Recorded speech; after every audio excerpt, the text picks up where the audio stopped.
If you are a brand new homeschooler and it's feeling very complicated and confusing and you're not really sure where to start, then I want to share my 5 favorite philosophies of homeschooling to help you make this a whole lot simpler. My name is Emily Brown. I'm a Catholic homeschooling mom of 7 children, as well as a life coach for Catholic homeschool moms who want to have more peace and confidence and enjoy the journey of homeschooling so much more. I'll tell you all about my program and what I do at the end of this video. But for now, let's go ahead and jump into my 5 philosophies that are going to help you make your homeschooling journey so much more enjoyable. Number 1, put your relationships before the task. I know it's going to be very counterintuitive, especially if you're a doer and you like to check things off of your list. That will happen, but it's going to happen so much smoother and happen with less effort when you are willing to put your relationships and connect with your kids first and foremost. When those relationships are feeling disconnected, everyone is fighting, and you're really focused on trying to get everything done and you're not connecting with your children, then that's when everything else in your life feels so much harder. When you put your relationships first, and that has to start with your relationship with yourself, with God, your relationship with your husband, your relationship with your children.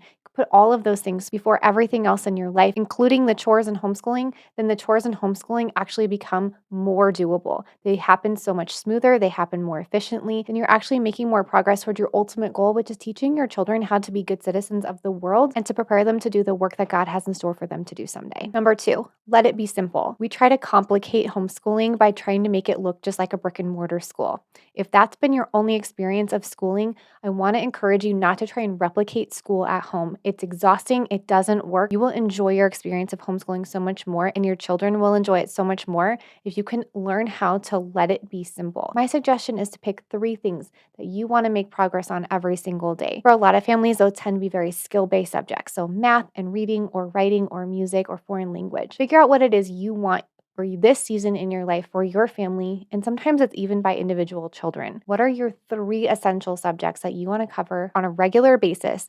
And once you feel more comfortable with those 3 simple things, then you can start adding in more. But for now, let it be simple. And even when you start adding in more, I want to encourage you to look for creative ways to build in those essential things with the other subjects you want to add in. So reading and writing could be stacked with history and or science, and you're checking all of the things off all at once in a very simple, consolidated way that saves you lots of time and energy and effort. Number 3, you are the expert in your children. No one else knows your kids like you do. You know exactly what makes them tick and what ticks them off.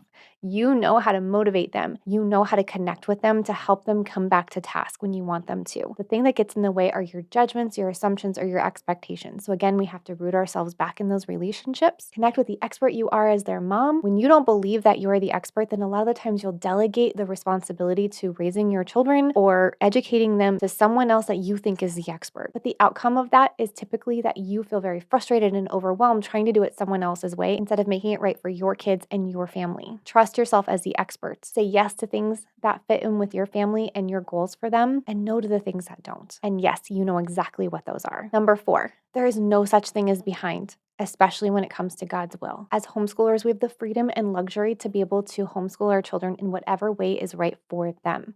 We are not on someone else's timeline. Even if you have a district or an outside entity that needs you to report things to them, either for financial benefit or some other reason, you still get to decide what speed and what time frame is right for your individual children. There is no law that says that they have to graduate when they're 18 years old. They could graduate at 16, 17, 19, 20, whatever is right for each individual child. And yes, you are the expert. So you are going to be with them every single step of the way, side by side. You are going to know what's right for them and what's not. You're going to know when to push them, how to push them, and when to let them slow down, when to let them speed up, and when to take your hands off and let them do it on their own. Homeschoolers get overwhelmed when we feel like we're behind, when we feel like they're missing something, or we feel like we're not doing enough, and root you back into God's will for your kids. They are having the perfect childhood to help prepare them to do the work that He has in store for them to do someday.